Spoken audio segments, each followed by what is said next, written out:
Good evening.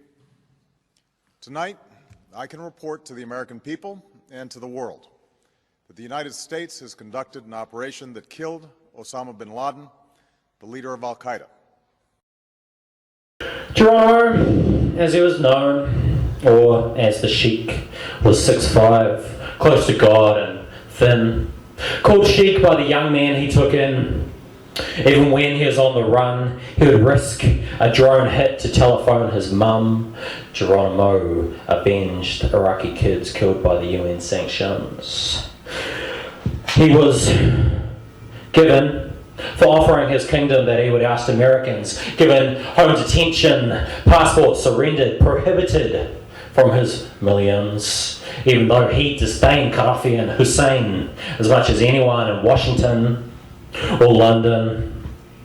He knelt on cushions. He would answer questions with a prayer followed by a murmur of soft, Sunni lips.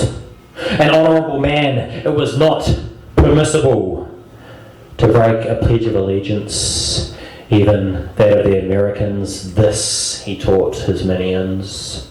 He performed poems at weddings. There was worth in his blessings. His soliloquies, delivered gently as a Hindu Kush breeze, spoke of Indian tigers and genies. He had bad kidneys, but still was generous enough to share cheese and beef feasts with famous Pakistani journalist Hamid Mir.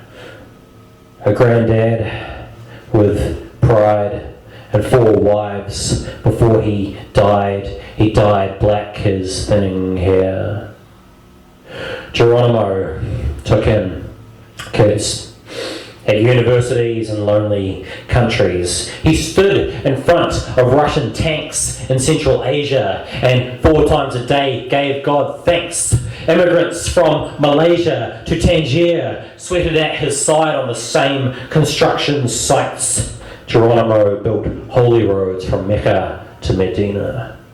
And still in 2010, a cool, tall guy from Chicago's South Side, devoid of street cred, but who as the new president needed desperately to impress. This guy, the great Democrat, Baptist, pacifist, anti-George Bush antithesis. Well, he, because he was put to shame by a Black Panther electoral candidate for having been to Harvard instead of prison, made to feel less of a man by John McCain for never having lobbed a single grenade at an Asian. Well, he pulled 2 aides aside between meetings and ordered the hit.